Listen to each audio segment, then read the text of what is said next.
memuja keagungan-Mu demi bahagia di masa depan.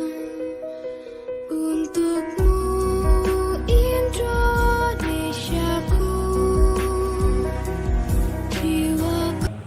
Budaya positif, tema tentang terkait paradigma baru. Nah, kalau saya ingin menjelaskan tentang disiplin, sebelum saya menjelaskan semuanya terkait disiplin, adakah teman-teman yang bisa mengutarakan disiplin itu apa sih? Ya, mungkin ada yang tahu. Versi panjenengan tuh, monggo, siapa yang bisa?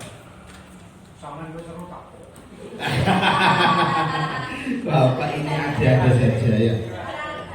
Mungkin kalau memaknai disiplin sudah tahu semua ya. Tapi disiplin itu ada macam-macam Bapak Ibu ya. Disiplin itu mungkin untuk kita sendiri, disiplin mungkin untuk buat teman-teman semuanya, untuk guru-guru semuanya, untuk murid semuanya. Nah, di sini dalam pendidikan guru penggerak itu disiplin kita disuruh merubah mindsetnya, bahwa disiplin itu biasanya yang mungkin Bapak Ibu guru yang sudah melaksanakan di kelas itu seperti apa? Ada yang bisa? Pak, monggo. Ayo siapa? Monggo Bu. Bu Titin mungkin dari guru PAI. Monggo Bu Titin. Wah, saya dengan teknik. Monggo Bu. Monggo Bu Rina, apa itu disiplin? Ayo, latih Bu. Nah, orang aku sama itu dari Pak. Ya, benar. Disiplin itu seperti apa sebenarnya disiplin? Kalau versinya Bu Rina. Iya. Lalu sebenarnya. Oh ya diapi-api nonton biasa. Disiplin itu mengerjakan sesuatu yang tepat waktu. Ya. Terus? Seperti mengerjakan PR tepat waktu, datang tepat waktu gitu. Ya, itu versinya Bu Rina. Mungkin ada yang lain. Apa sebenarnya disiplin itu? Kok ada katakan disiplin semua lembaga?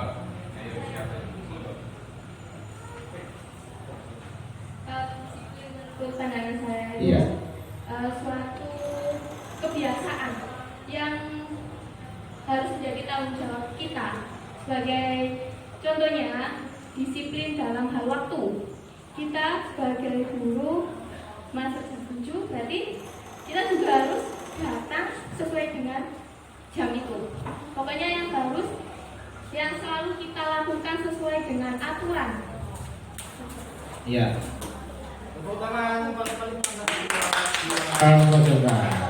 Terima kasih atas bahasanya Bu Rina sama Bu Cinta tadi.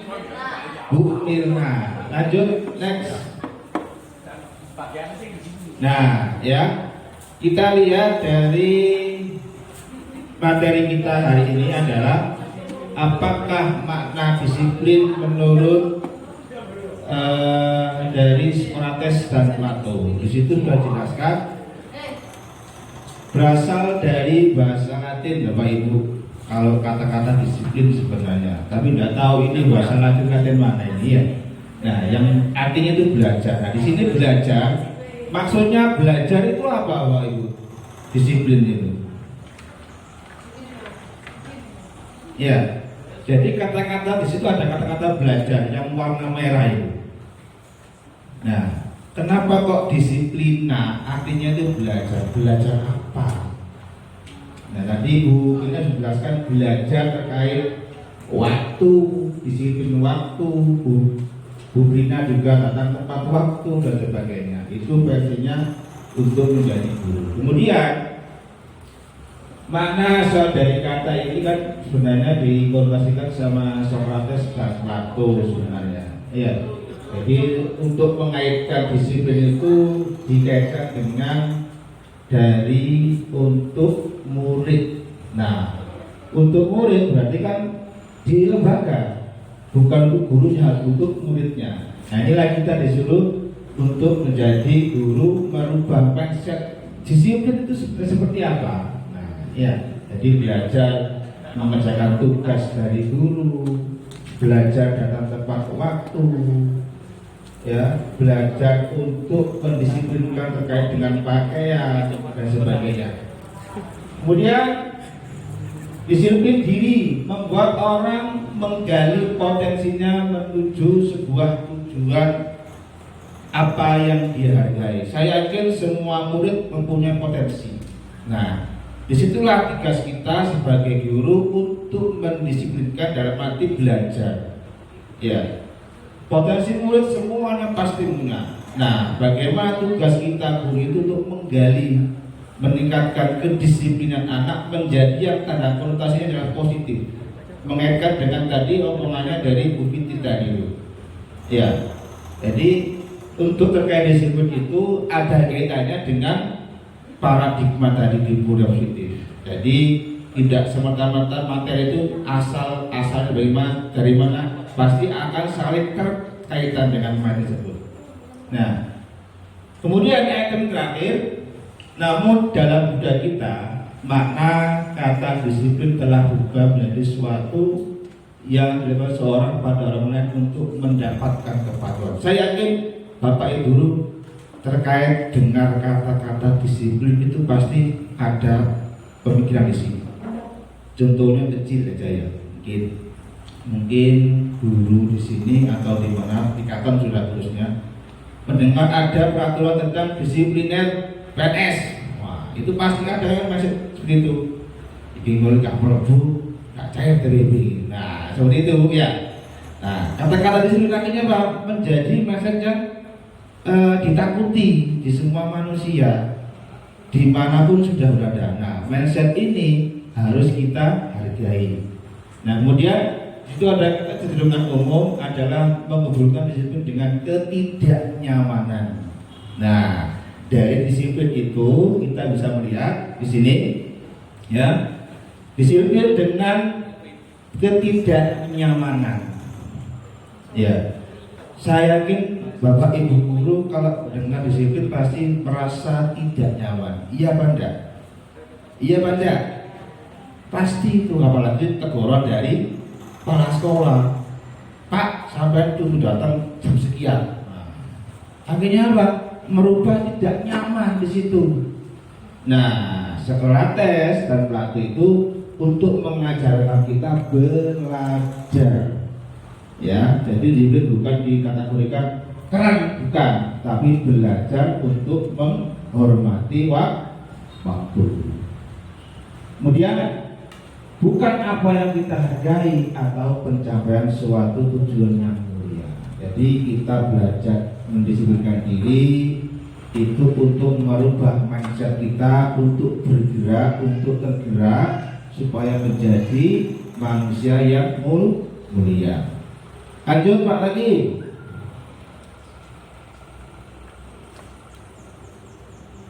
Nah, kemudian ini kenapa kok ada lingkaran bunter ini Bapak Ibu? Ada lingkaran positif, tiada kelas sama peraturan kelas. Mungkin ada yang bisa menjelaskan. Sebelum saya menjelaskan terkait 3 item ini. Apa itu lingkaran positif? Kemudian kira-kira kelas apa? Kemudian bagaimana untuk pengaturan kelas. Nah, mungkin Bapak Ibu sudah membiasakan seperti itu tadi terkait buku dari positif terkait datang dari itu, apakah itu sudah diterapkan dengan positif. Kemudian bagaimana ketika di dalam kelas jenengan itu meyakinkan untuk murid-murid panjenengan. Kemudian ada peraturan kelas. Nah, ini pasti ada perbedaan. Nah, mungkin sebelum saya utarakan semuanya, ada yang bisa jelaskan untuk membantu saya. Monggo Bapak Ibu.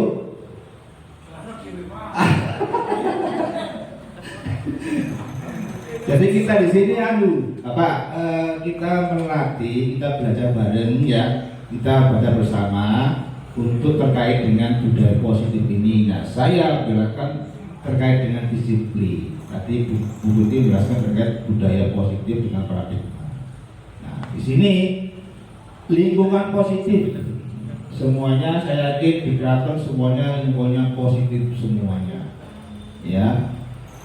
Kenapa kok dikatakan lingkungan positif?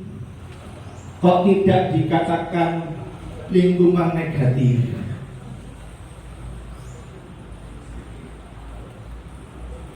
Ya, jadi saya harapkan itu lingkungan positif semuanya ada di lembaga kita masing-masing.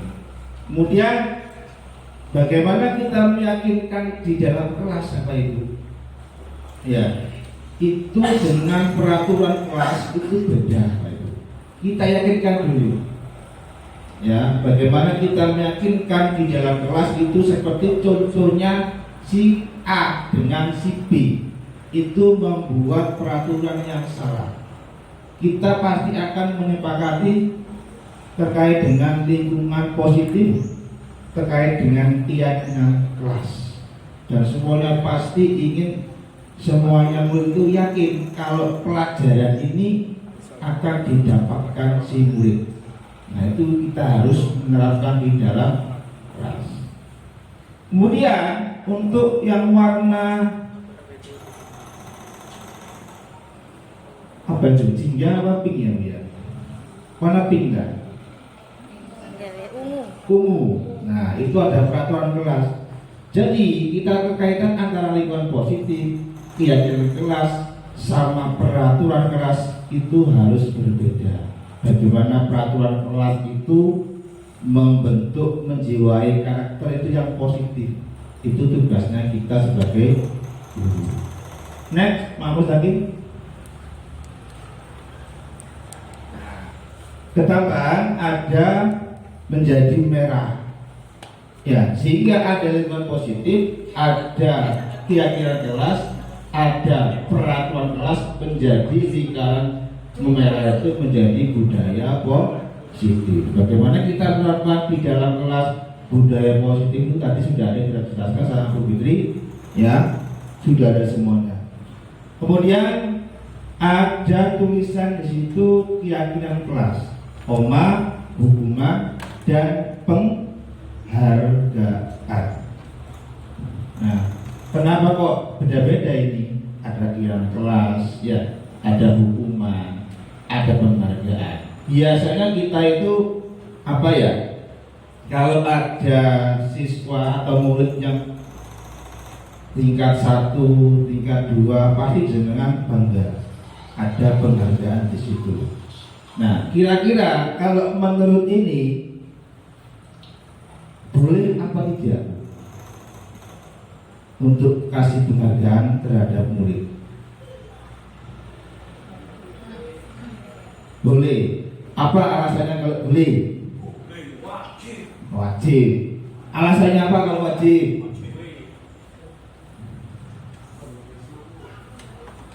Ya, untuk berikan semangat, apalagi untuk berikan motivasi, apalagi ya, baik Bapak Ibu. Keyakinan kelas itu tadi sudah jelaskan tadi ya. Kemudian hukuman, dan hukuman ini kadang itu terhadap murid itu biasanya menjadi momok, ya, menjadi negatif di pikirannya murid. Nanti kalau kamu tidak mengerjakan halaman A sampai Z, saya hukum untuk berdiri di depan. Apakah hukuman itu sifatnya negatif apa positif, Ibu, Bapak? Ya, apakah negatif atau positif hukuman? Lihat sikon. Ya, baik ya. Di sini ada itu mengapa kita memiliki peraturan harus menggunakan helm bila mengendarai kendaraan berdua. Ada yang bisa jawab? Monggo, yang bisa jawab? Di situ ada mengapa kita mempunyai peraturan, ya, harus menggunakan helm bila mengendarai sepeda motor yang beroda dua. Mengapa? Kenapa? Untuk melindungi kepala, benar. Apalagi untuk mematuhi peraturan. Nah, ya berarti yang item pertama itu terkait dengan hukuman. Ya, jadi kita kalau mengajarkan anak itu hukumannya itu yang sifatnya positif. Ya, tidak semata-mata nanti kalau mengerjakan ini tidak dapat nilai dan sebagainya. Ya, kemudian mengapa kita memiliki peraturan 3M?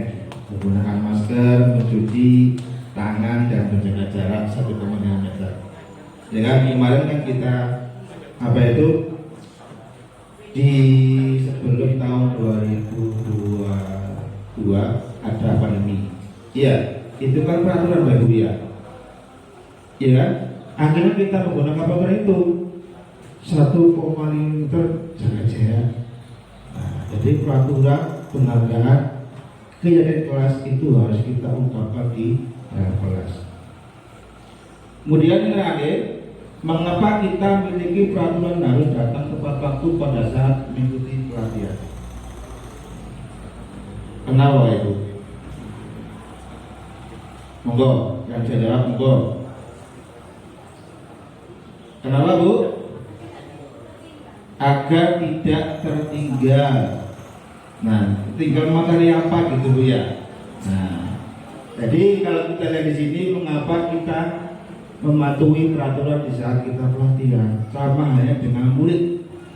Nah, kita harus meyakinkan di dalam kelas itu kalau sampai datang tepat waktunya enggak, apa itu terlambat di kelas nanti enggak dapat materi dari awal. Nah, seperti itu termasuk keyakinan kalau kelas. Kemudian untuk dukung motivasi distrik, kembali ke nilai keyakinan, lebih menggerakkan soal dan memiliki serangkaian peraturan, karena peraturan sangat banyak. Ya, kalau kita di dalam kelas sering memberikan peraturan, anak-anak nanti di kelas bingung. Cari ibu gini, cari ibu gini, cari apa gini. Nah, itu tugasnya kita sebagai guru di dalam kelas untuk meyakinkan bahwa peraturan itu nanti akan berdampak seperti ini kalau kamu akan mengikuti peraturan. Iya baiknya. Gitu oke. Lanjut lagi.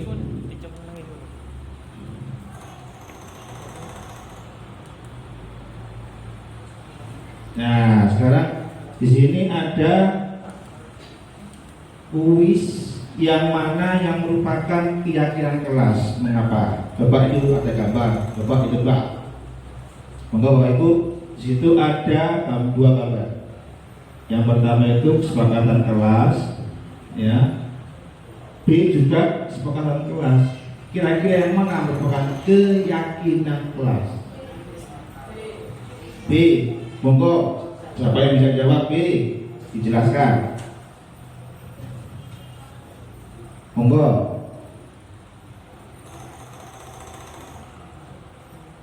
Monggo Bu.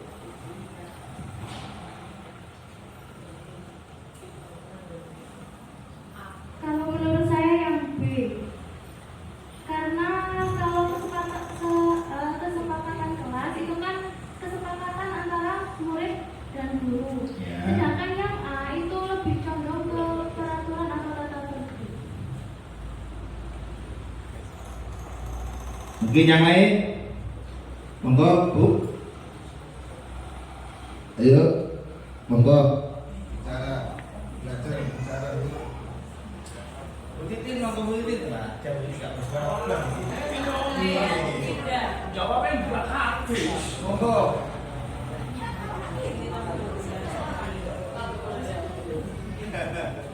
Monggo Bu Titin. Ya, yuk, baik ya. Di situ ada pertanyaan yang mana merupakan keyakinan kelas. Mengapa? Nah, yang B, yang A di sini keyakinan kelas itu yang apa? Nah, kalau B apa Pak? Monggo Pak.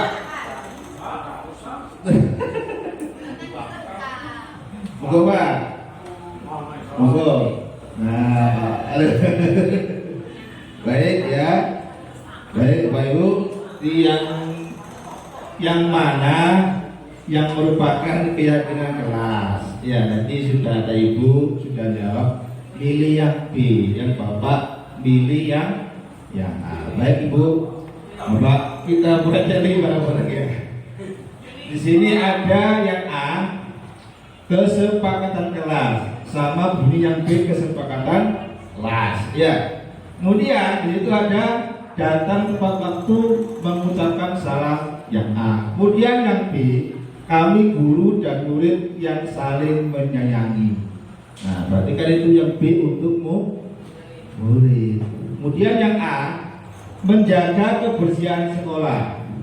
Yang B, kami murid yang semangat belajar.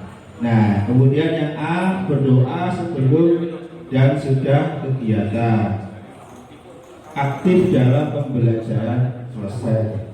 Kemudian yang B itu adalah kami murid yang peduli dengan teman-teman. Berarti untuk kira-kira kelas kira-kira yang mana nih ya? Nah, terserah saya ya. Baik ya, kita bareng-bareng Bapak Ibu ya. Di situ ada A sama B. Berarti kita sepakatnya yang mana ini? Yang apa yang B? Biar apa A? Ya, ya. Kalau pada kelas itu mengapa? Kalau saya pribadi itu memilih yang A. Ya, karena apa? Karena kesepakatan kelas itu disepakati antara guru dan murid. Ya. Next, mana lagi?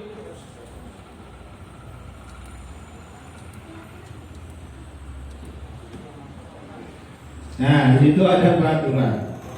Jadi saya bilang kan, peraturan dengan keyakinan kelas itu beda maknanya. Ya, beda. Kalau peraturan selalu kembalikan buku ke tempatnya. Nah, itu apa jawabannya keyakinannya? Ada yang bisa?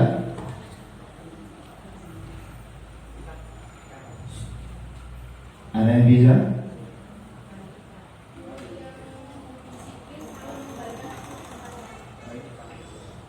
Aturan itu kan selalu kembalikan buku ke tempatnya. Untuk keyakinan atau nilai kebajikan yang dituju, contohnya murid yang tertib atau yang rapi selalu mengembalikan buku ke tempatnya. Mungkin yang lain? Bapaknya mungkin. Pak, mau Pak?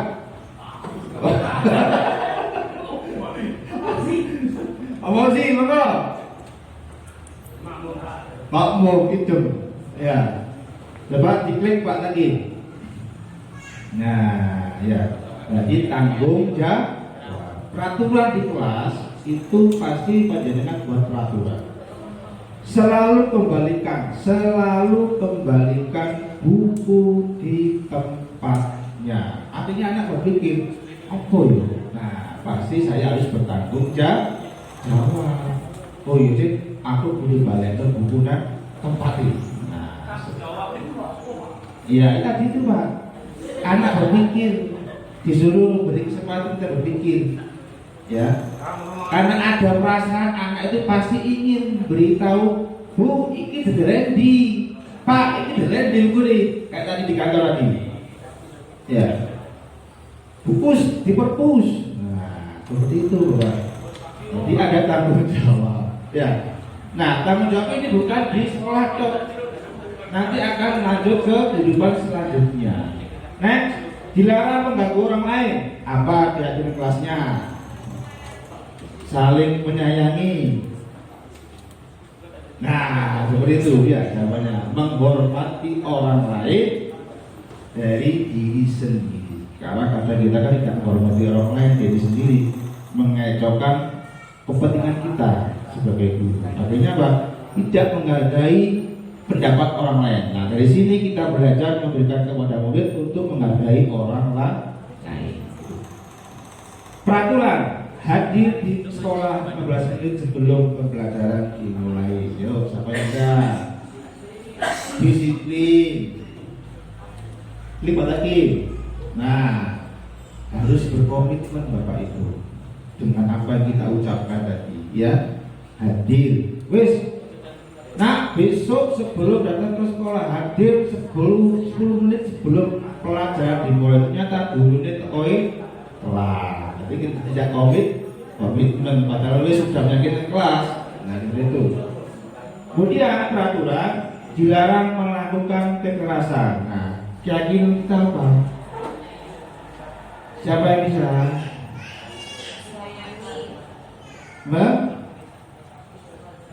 Menyayangi, boleh. Nah, itu sudah ada namanya keselamatan, ya, menghormati orang lain. Selamat itu harus, keselamatan itu wajib. Kalau kita tidak selamat, yang penting tidak selamat kita bisa aja. Ya. Kemudian yang terakhir, dilarang menggunakan narkoba. Apa kita mau untuk menyanyikan anak kita? Kesehatan. Nah, benar Rubina. Ya. Baik ya. Kita sekarang sudah terakhir adalah pergantian atau menunggu giliran. Apa ini maksudnya? Nah, kalau kita pakai kelas tertib, bakal sabar. Intinya sabar. TPP belum tentu sabar. Ya. Undangan belum keluar, sabar. Ya. Jadi itu. Jadi menghormati orang lain, hanya orang lain dihormati, kita harus sabar. Baik Bapak Ibu.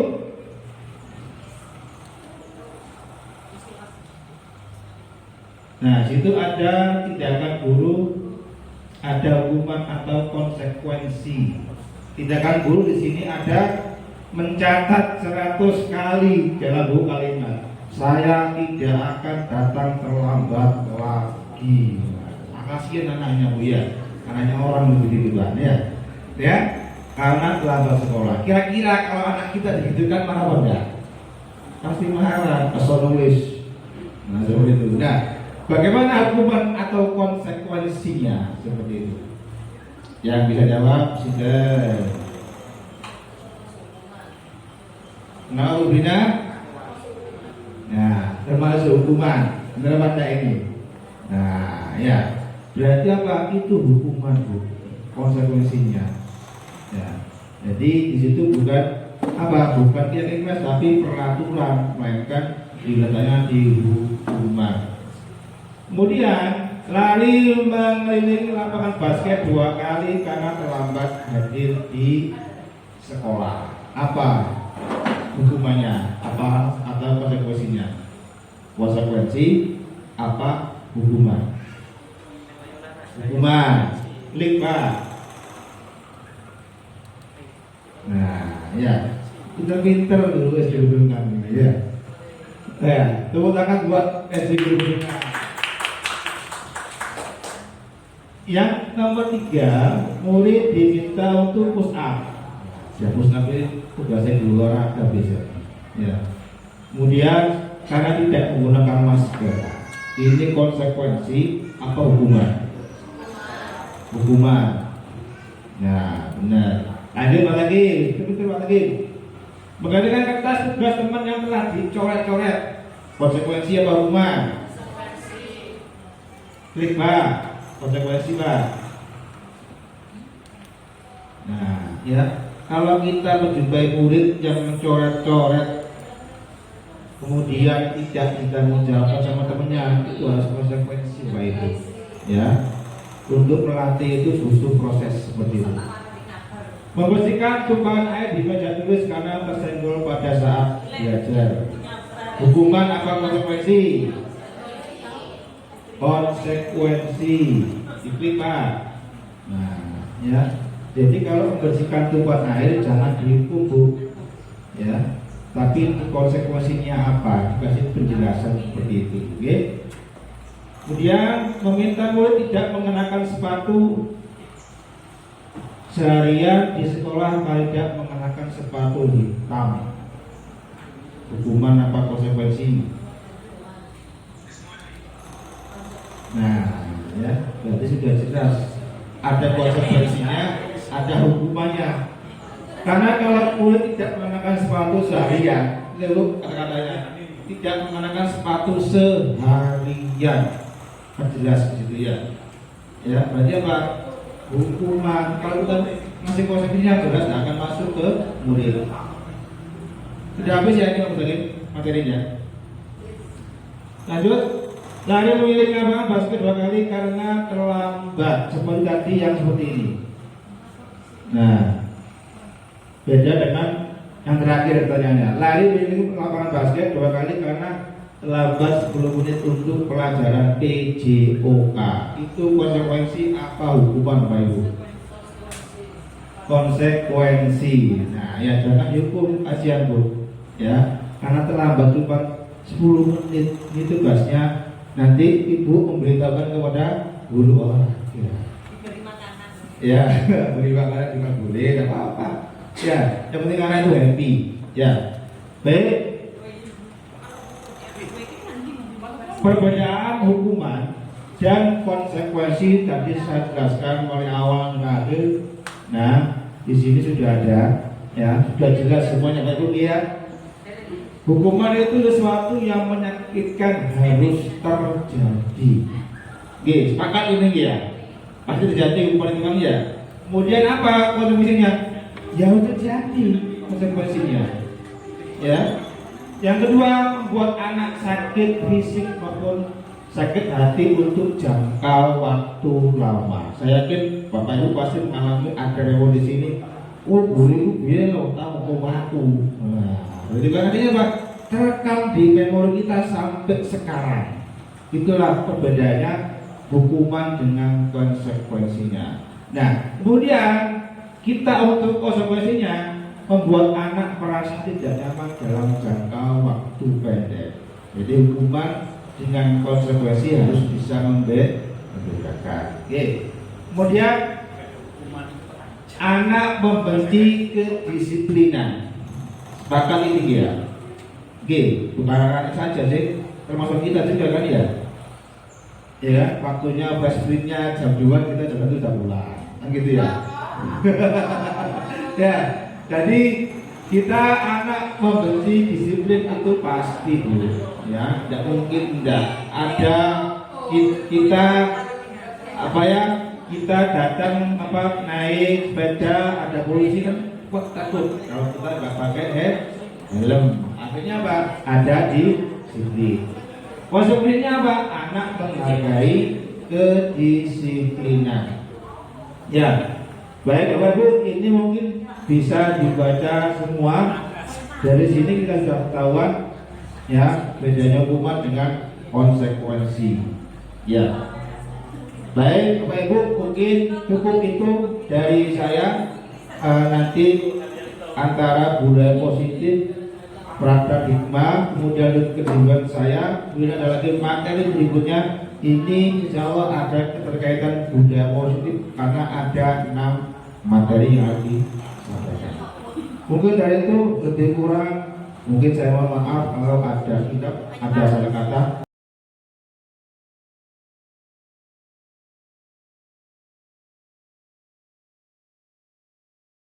Menurut pendapat saya, Pak Joko itu cukup aktif di dalam kelas. Dia mengembangkan inovasi, juga kreatif.